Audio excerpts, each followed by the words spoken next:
All right, good morning. Hello, I'm Mark Pinto here at Phoenixville Public Library, welcoming you to another of our community services spotlight programs. And today we have with us Arianna Denison from Maternal and Child Health Consortium. She's here to speak about MCHC's program supporting mothers, children, and families in Chester County. Good morning, Arianna, and welcome. Good morning. Thank you so much for having us. We're so excited to do this presentation. So, like Mark said, I'm from the Maternal and Child Health Consortium.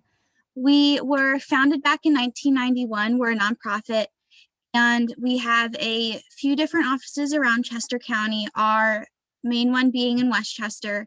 And the mission of MCHC is to really help advocate for the health and well-being of low-income pregnant women, infants, and families with young children to help them start healthy, stay healthy, and succeed in school. So like I mentioned, we do have a few different offices. So we cover Chester and Montgomery County, but right now all of our offices are in Chester County, the main one being in Westchester. We also have our family center down in Kennett Square. We have an office in Coatesville, and prior to COVID, we were working out of sites down in Oxford and also up in Spring City and up in Pottstown as well.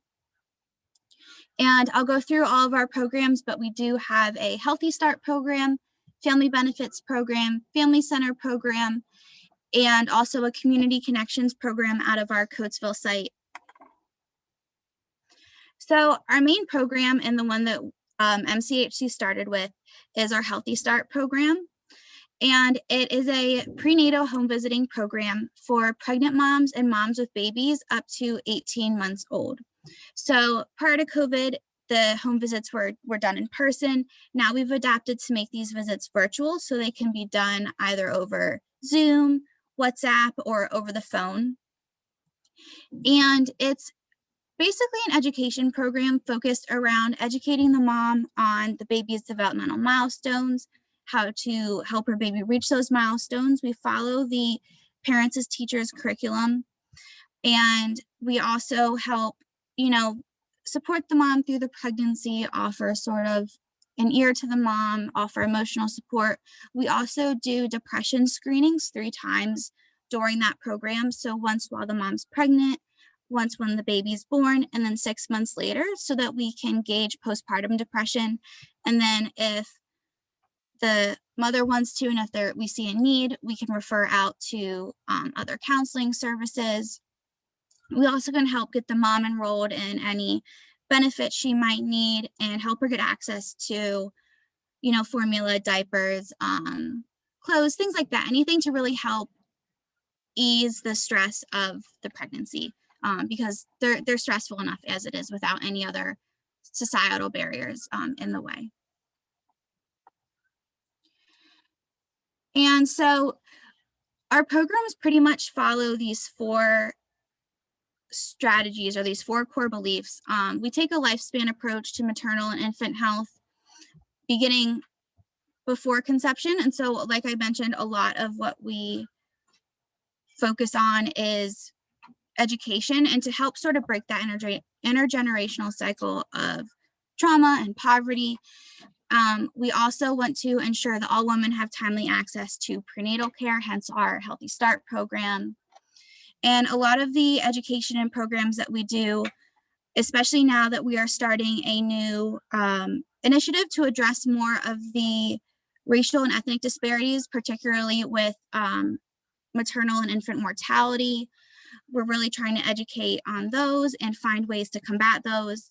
And then, like I mentioned, promoting access to education and care for mothers and infants, as the care the mom and the baby receive even before the baby is born is really going to be what sets up that child for the rest of their life and the future generations.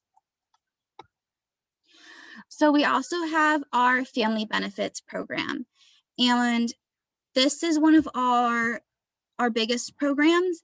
It's to help ensure as many families and children around Chester and Montgomery County receive health insurance, so that will include medical assistance, emergency medical assistance, CHIP, so health insurance for kids, cash assistance and SNAP or food stamp benefits as well.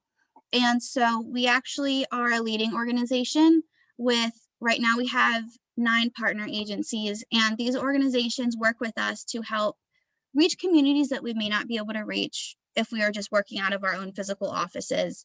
And they'll help us enroll their constituents or their participants that come through their programs in these insurance benefits. And then we'll give them a stipend, and their applications will count towards our numbers, because this program is actually grant funded, with the goal of, like I mentioned, enrolling as many children, especially children, as possible in these benefits, because health insurance access, and so medical access, affects a lot more than just your physical health. It affects that child's ability to perform in school and really their lifelong success going forward. Like I mentioned, we also have our Kennett Square Family Center, and the center covers solely southern Chester County, so areas such as Oxford, West Grove, Kennett, Avongrove, those areas. And this program is for families in the community anywhere with children from the ages of 0 to 5. And it's an education program similar to Healthy Start, except it's geared towards older children and the families, with parenting classes and kindergarten preparedness classes as well. And prior to COVID, these classes were held in person through our family center or at one of the local school sites. But since everything else has had to go virtual, we've now had to adopt this program to be virtual as well. And so the pictures on the screen are what this program looks like now. We were able to lend tablets to our families that were in our family center programs so that we could still do these visits. And it was also a really good educational opportunity, because a lot of the families that we work with don't necessarily have access to technology or a lot of education around how to use technology.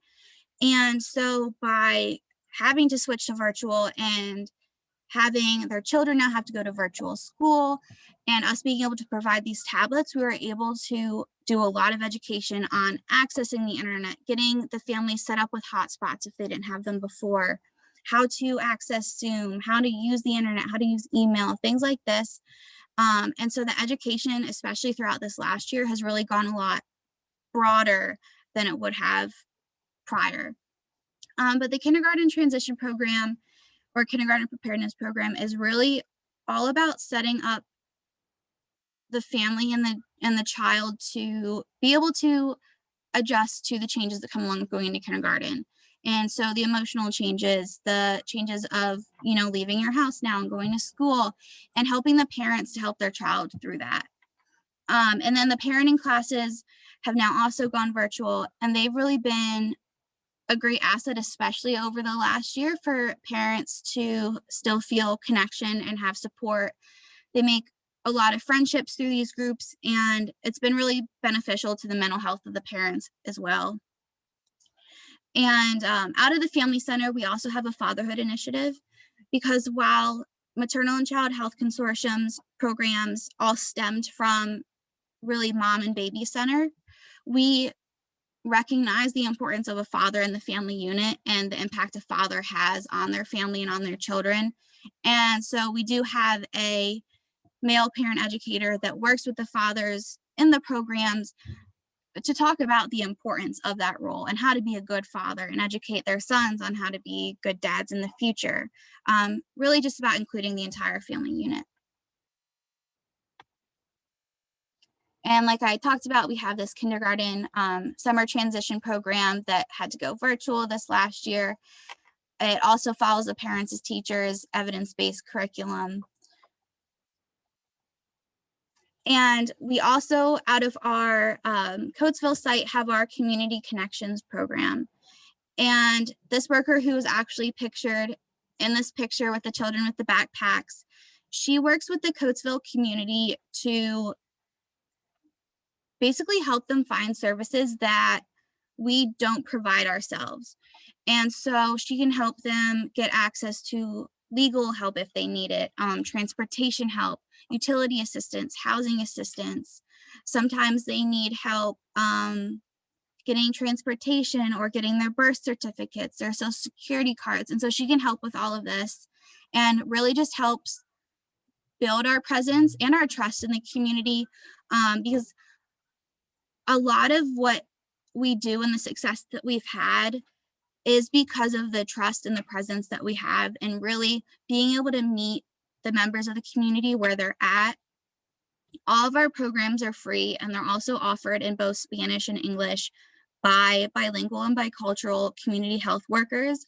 And so these workers are able to relate in a different way to the participants that we help, and can really meet them where they're at, which just helps build that trust, build that relationship that ultimately is going to make one of the biggest differences in their lives and help increase our success and our reach in the community after that. If you would like, you can follow us. We're on Facebook, Instagram, and Twitter. We also now have a podcast that's on Spotify. We come out with new episodes monthly on a variety of topics, from internet accessibility to the importance of breastfeeding, prenatal care, community issues, and that's called Las Madrinas. And like I said, that comes out once a month. And so thank you so much, Mark, for having us. This has been really great. Thank you, Arianna. Question, do you guys use volunteers or take any kind of donations of any kind? Yes, so that's a really great question, and I should have mentioned that. So we do, prior to COVID, there were a lot more volunteer opportunities that, could include helping with events and things like that, but we still do have volunteer opportunities available. We do accept donations from the public, and so one of the things that volunteers can help is by organizing our donation room. We also have a program that's called our Parent Mentor Initiative, and the name's a little deceiving, but basically what this program is individuals in the community, if you're 18 and older in Chester or Montgomery County, you can basically become a ambassador for MCHC in your community. So you would attend a training. I would go through in depth all of our programs, what medical assistance, CHIP, and emergency medical assistance, all that stuff is. And then we would teach you how to send us referrals. And then you would basically be able to recognize if somebody in your school group, your PTA group, your church group, community group, if they needed our services, you could then have the ability to refer them to us. So it's basically a way for us to reach areas that we may not have been able to reach before. But that is a volunteer program that is still going on. And if anybody wants to donate, wants to volunteer, they can always send us a message through our Facebook. They can also send us an email to mchc@ccmchc.org. All that information is on our website as well. As far as donations, the only things that we can't take are cribs and used car seats because of liability issues. But non-perishable foods, formula, diapers, blankets, all of that we can take. Excellent. Well, thank you so much, Arianna, and thanks everyone else for joining us this morning. Thank you. All right. Have a good rest of your day now. You too. Take care. Bye.